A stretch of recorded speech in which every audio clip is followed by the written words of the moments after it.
You are wearing a mask right now, not as a figure of speech. Precisely, a specific, constructed face that you put on this morning without noticing, and that you will not take off until you are completely alone, and maybe not even then. It is the version of you that answers the phone in a slightly different voice, that says, "I am fine," when you are not, that is warm to the customer, deferential to the boss, patient with the child, a set of faces so practiced you have stopped experiencing them as faces at all. And one of the most influential psychiatrists who ever lived built a whole map of the mind around it. He called it the persona. From the Latin word for the mask an actor held up on the ancient stage, the face the character wore, so the audience knew who they were watching. And Carl Jung's point was that you are doing exactly that, all day, every day, wearing a face so the world knows who to expect. And here is where most people's instinct goes immediately, and immediately half wrong. Because the moment you hear the word mask, something in you says, that is bad, that is fake, I should take it off, be my real self, stop performing, rip the mask away and reveal the true me underneath. And I am going to spend this episode arguing that that instinct, the rip it off, be authentic, tear away the fake instinct, is half right and half genuinely dangerous. And that the truth about your masks is far stranger and far more useful than either wear the mask or be real. Because here is the twist that runs through the whole thing. The problem was never that you wear a mask. You need the mask. The problem is something much more specific and much more common. It is forgetting that you are wearing one.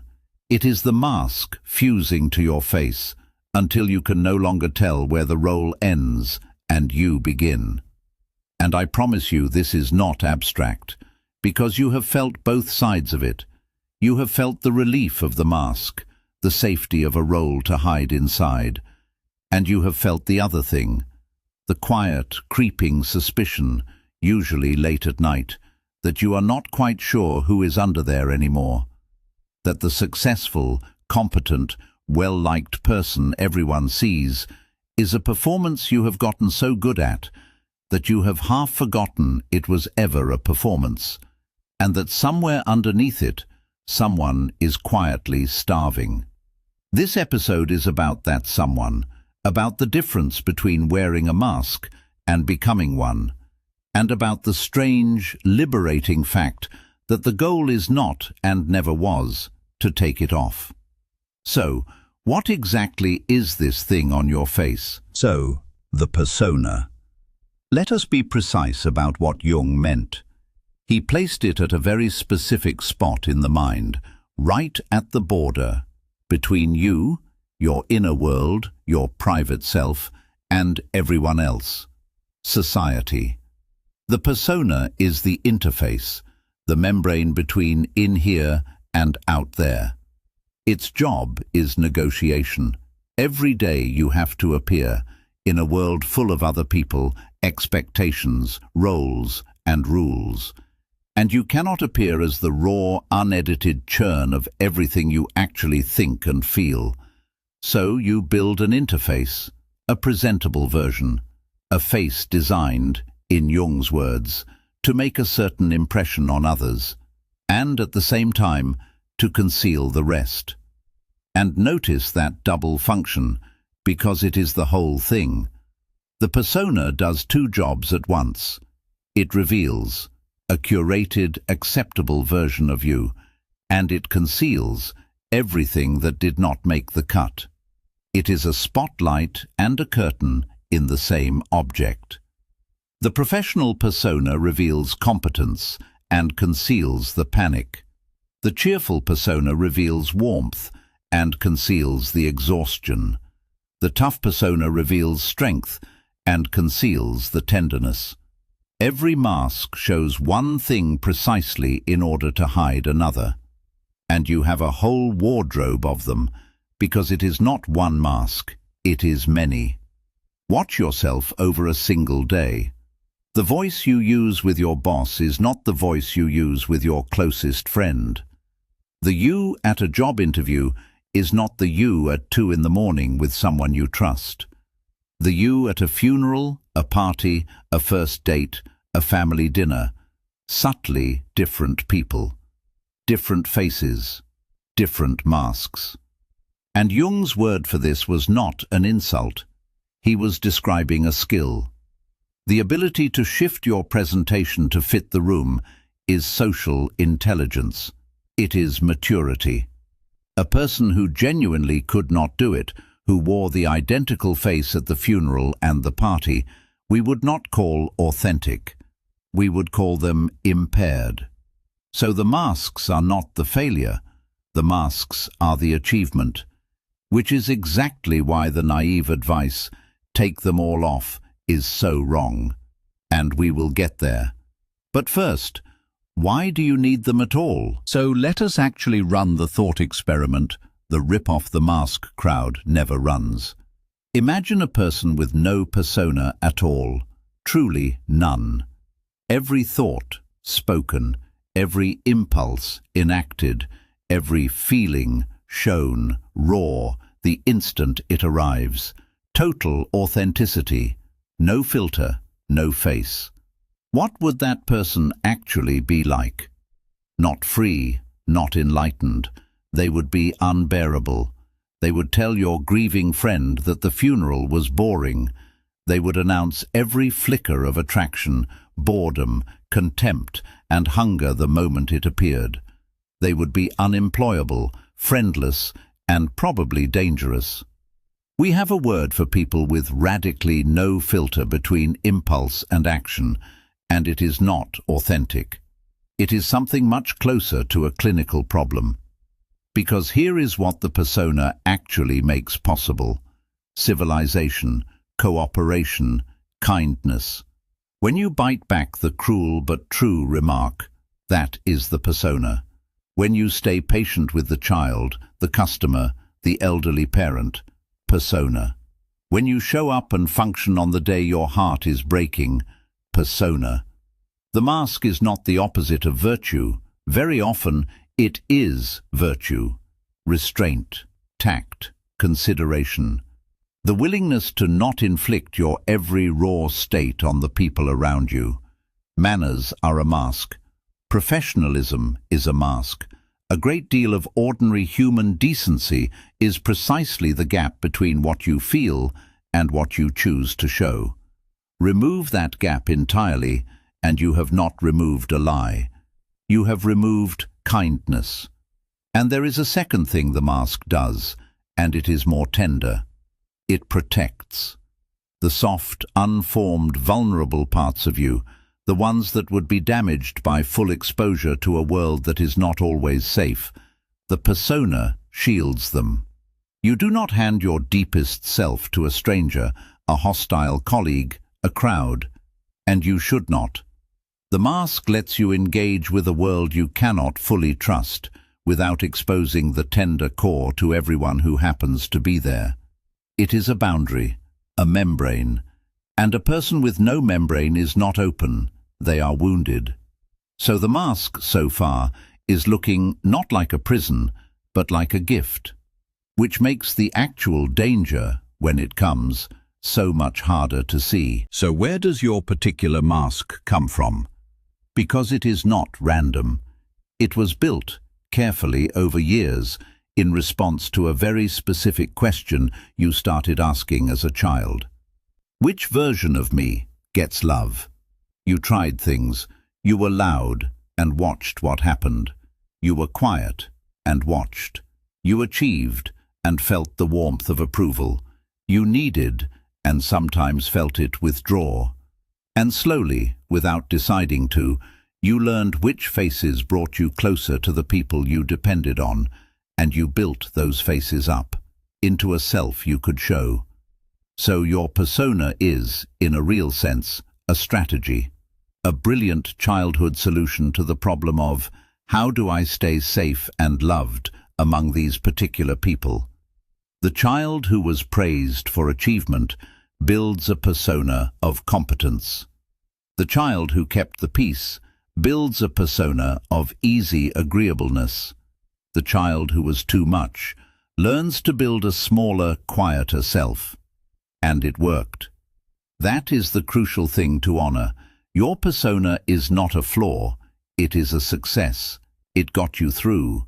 It earned you the love and safety you needed when you were small and powerless. The mask kept you safe. Which is exactly why it is so hard to see it as a mask at all, and so hard to ever put it down. You do not question the thing that saved you, but here is the quiet problem that sets up everything that follows. The mask was built by a child to solve a child's problem, in a child's world. And you are not a child anymore. The face that kept a 7-year-old safe may be a strange, ill-fitting thing for the adult still wearing it. The person who learned, "My needs are a burden, so I will be the one who needs nothing," carries that into every adult relationship and cannot understand why they feel so alone. The one who learned, "I am loved for achieving," cannot rest decades later, long after anyone is asking them to perform. The mask outlives the danger it was built for and keeps running in a world that no longer requires it. Which brings us to the first real way this goes wrong, the first failure mode, and the most common, Jung named precisely, over-identification. It is what happens when you stop wearing the mask and start being it. When the gap between you and the role closes completely, and you forget there was ever a difference. You do not experience this as a problem. That is what makes it dangerous. You do not feel like someone trapped behind a mask. You feel like, this is just who I am. The role and the self have become to you the same thing. And Jung had a stark description of the end state. When the ego fully fuses with the persona, he said, individuality is wholly repressed. The person becomes the role, and the actual human being inside goes silent. And you have met these people, the person who is their job, so completely that on holiday they do not know what to do with themselves, because the role is switched off and there is nobody underneath running things. The one who is so identified with being strong that they cannot access their own sadness, even when they desperately need to. The relentlessly positive person who has worn the everything is great mask for so long that their own grief has become a foreign language. The tough one who forgot they were ever soft. The caretaker who has no idea what they themselves want, because the mask that only meets others' needs has eaten the part that had needs of its own. In each case, the role won. The person lost. And notice what over-identification costs you, beyond the obvious. It costs you flexibility. A healthy person has many masks and moves between them. The over-identified person has one, fused on. And so they bring the boardroom voice to the bedroom, the performance to the friendship, the armor to the one place they were finally safe to take it off. They have lost the ability to not perform, which means they have lost the ability to rest, to be met, to be known, because you cannot be known through a mask, even a magnificent one. The mask is, by design, the thing that conceals you, and a person who can never take it off has built themselves a very successful, very lonely prison. And it announces itself with a very specific feeling. And here is the tell. The specific symptom that tells you the mask has gone too far. It is not failure. That is the cruel part. It is a particular kind of success that feels, privately, like nothing. It is the life that looks right from the outside and feels hollow from the inside. The person who has the career, the approval, the achievements the mask was built to win, and sits inside all of it, feeling strangely absent, like they are watching their own successful life through glass. getting everything the persona wanted, and feeling somehow unfed. And Jung's framework explains that emptiness precisely, because when you are over-identified, all the rewards flow to the mask. The praise, the promotion, the approval, they land on the persona. And the persona eats well, it is celebrated, it thrives. But the actual you, the one underneath, with the messy real needs, the ones that never fit the mask, gets nothing.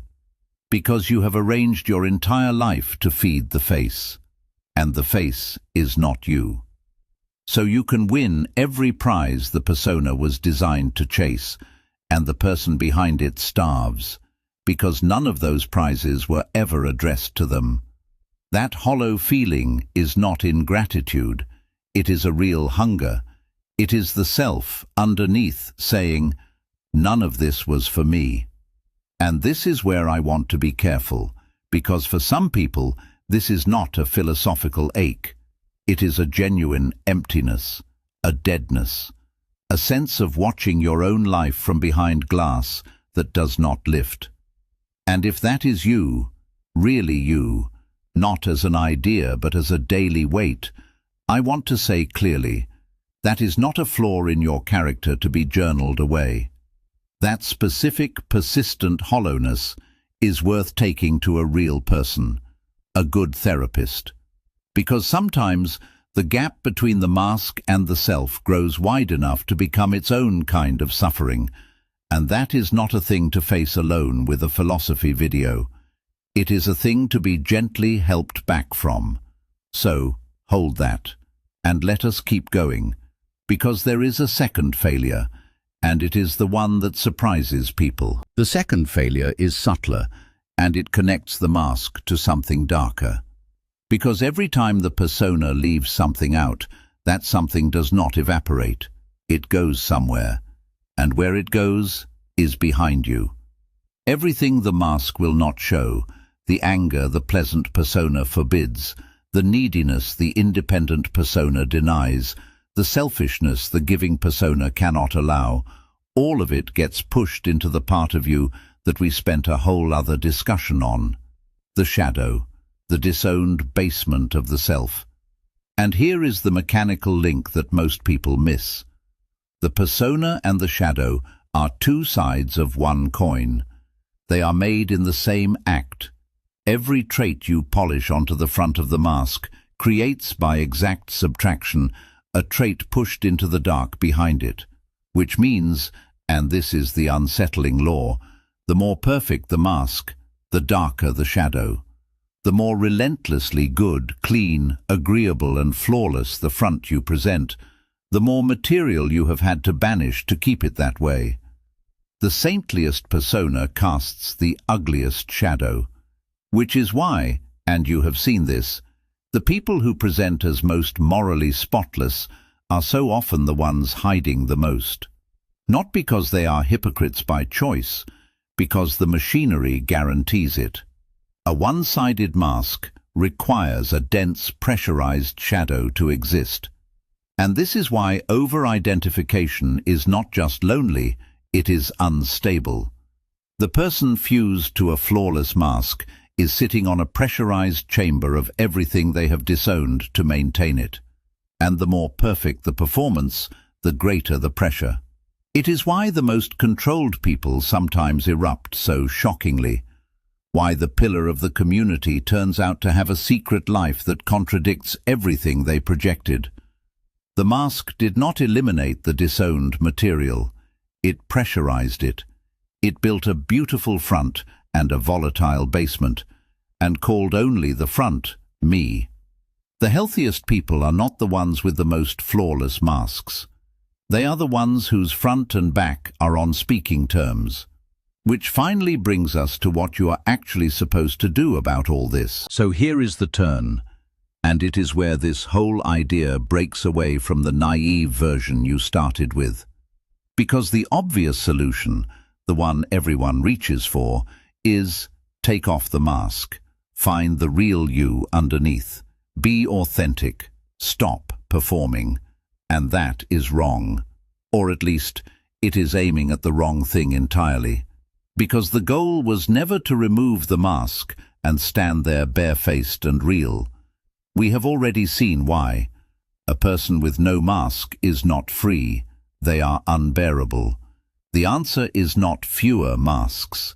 It is a completely different relationship to the ones you have. The shift is from being possessed by the mask to holding it. From the role wearing you to you wearing the role. And the difference is everything.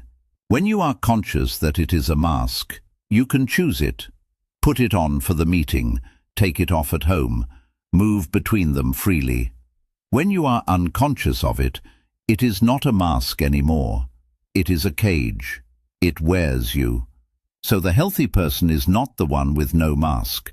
It is the one who knows they are wearing one, who can feel the difference between the role and the self, who can put on the professional face for the interview and genuinely take it off after, because there is a self large enough to hold all the masks and not be trapped in any single one. So here is the line to hold on to. The goal was never to take off the mask. It was to be the one who wears it, not the one who is worn. Freedom is holding the mask in your hand, instead of having it fused to your face. And notice how much gentler this is than rip off the fake and be real. You do not have to burn your professional self, or offend everyone with your unfiltered thoughts, or blow up your life in the name of authenticity. You just have to remember that the face is a face, that underneath the competent one, the pleasant one, the strong one, there is someone wearing them, and that someone needs to be visited, fed, allowed to exist somewhere, even if only when you are alone or with the one or two people who get to see behind the curtain. The tragedy is not wearing masks. The tragedy is a life so fully performed that there is no room anywhere, ever, for the one doing the performing. But there is a force in the modern world making all of this dramatically harder, and you are soaking in it. Because we are the first generation in history to monetize the mask, directly, at scale. Jung wrote about the persona in a world where your mask was mostly seen by the people physically around you. We built a world where the mask has an audience of thousands and a price tag. We call it the personal brand. And think about what that phrase actually asks of you. It asks you to take the persona, the curated public face, and optimize it, refine it, grow its audience, turn the mask into a product, and then sell it. And here is the strange trap it creates, a genuine psychological contradiction that quietly exhausts millions of people.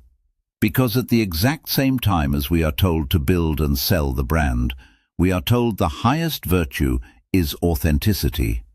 Be real, be raw, be your true self. So the demand becomes, perform authenticity, curate your rawness, package your true self attractively enough to grow the audience. Be spontaneous, on schedule. Be vulnerable, strategically. And this is a contradiction the mind cannot actually resolve. You are asked to make the mask out of facelessness, to perform not performing, and people are quietly breaking themselves against it, because the deepest damage is not the effort. It is that the line blurs. When you perform a version of yourself for an audience long enough and get rewarded for it, you begin to lose track of which parts were real. Did I actually feel that? Or did I feel it because it would land well?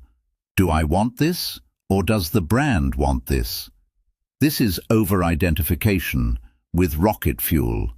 Jung's fusion of ego and mask, but now the mask is a monetized, metrics-driven, audience-optimized product, and the rewards for feeding it are instant and addictive.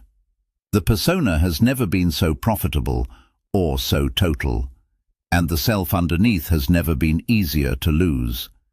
which makes the ancient advice, "Be yourself," more complicated than it has ever been.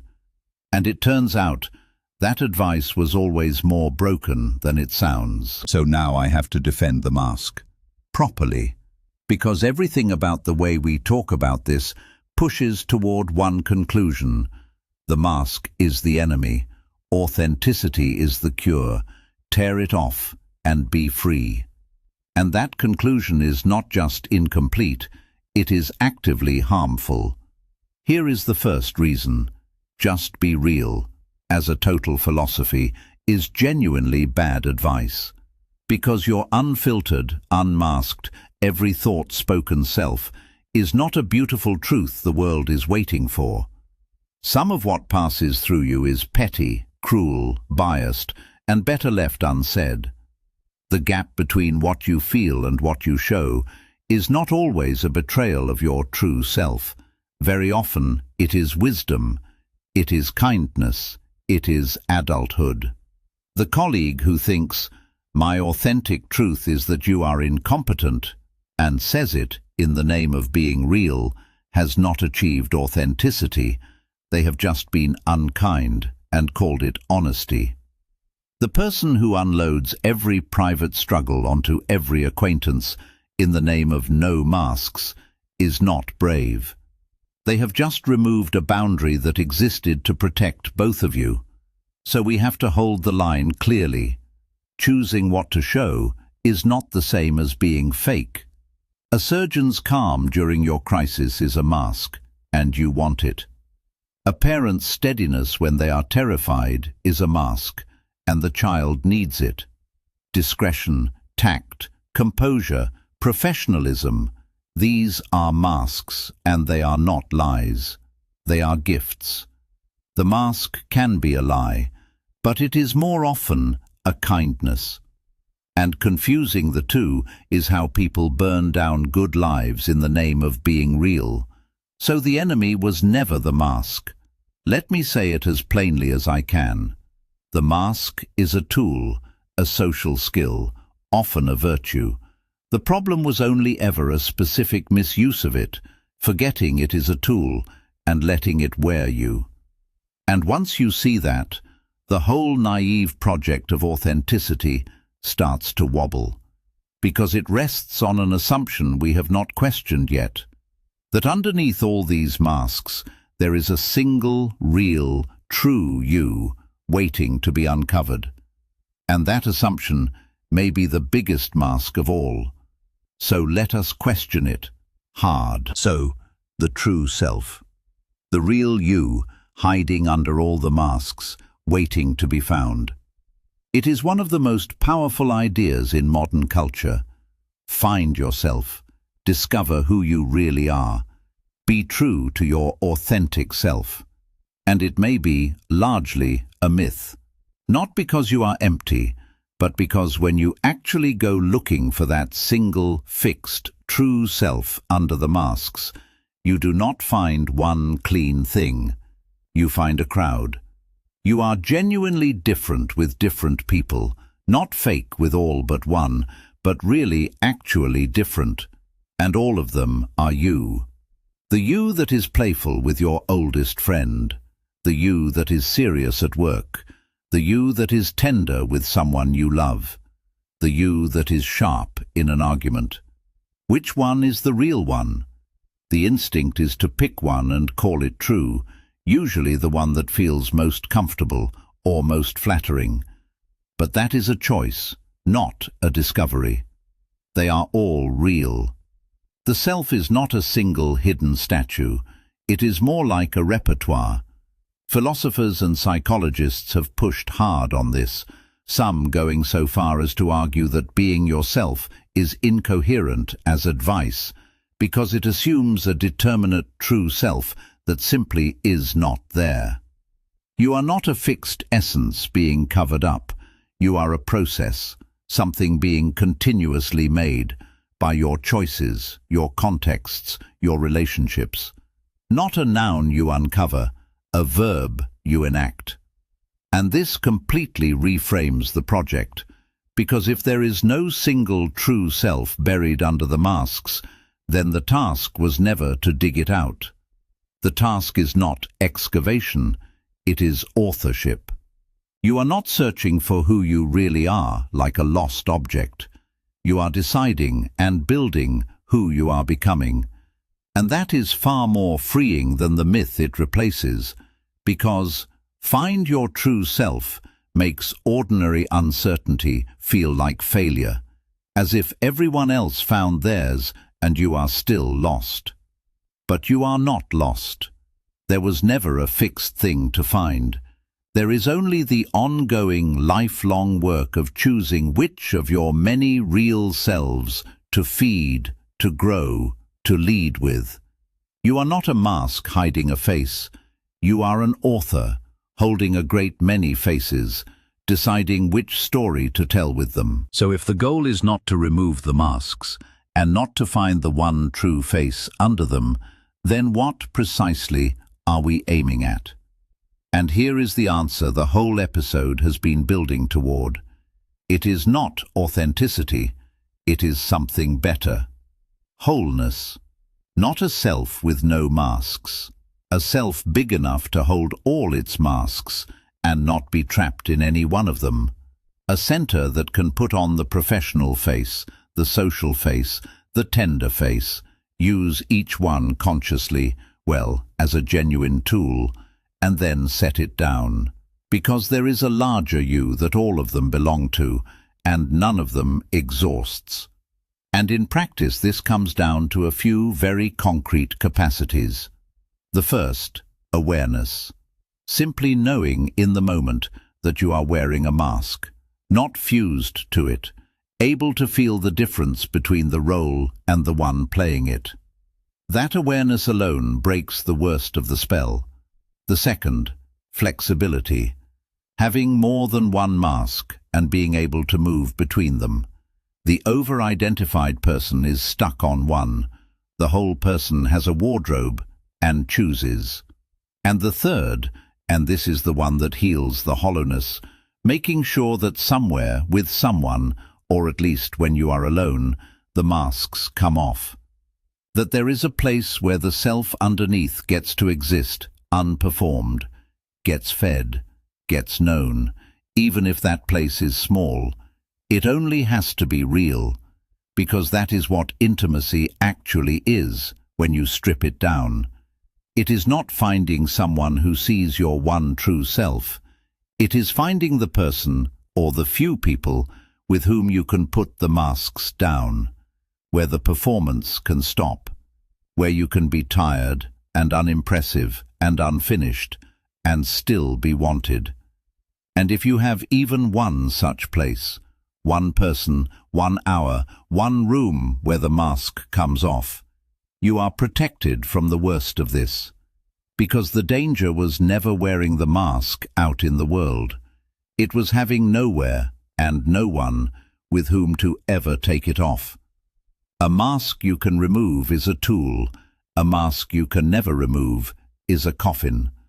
The whole art is keeping at least one place where it comes off. So what do you actually walk away with? Not, tear off your masks and be your true self. You know now why that is both impossible and unwise. What you walk away with is a shift in relationship, from being your masks to having them. You will wear a mask tomorrow and the day after, for the rest of your life. That is not a failure of authenticity. It is how a person functions in a world of other people. The question was never whether you wear one. The question is only, do you know that you are? And can you take it off when it matters? So the practice is small, and it runs for a lifetime. Now and then, between the roles, catch yourself. Notice the mask you are wearing. Name it quietly. This is my competent face. This is my everything is fine face. And just by naming it, you step for a second behind it. You become the one holding the mask instead of the mask itself. And then, make sure the one behind the mask gets a life too. Not just the face that wins approval, the self that gets tired, that wants odd things, that does not perform well, that is not for sale. Give it somewhere to exist, because that one, the unimpressive one behind the curtain, is the one that was actually you the whole time. Not more true than the masks, but the one wearing them, and the only one who can ever set them down. Carl Jung's whole map pointed at one quiet idea. You are not the face you show the world, and you are not some single hidden face beneath it either. You are the one who holds them all, the space in which every mask is worn and set down. And the freedom he pointed toward was never facelessness. It was this: to wear each mask well and lightly, to know the difference between the role and the one who plays it, and to keep, somewhere, a place where the whole apparatus comes down and someone real is finally, quietly, home. The danger was never the mask. It was forgetting there was a face. See what people hide, even from themselves.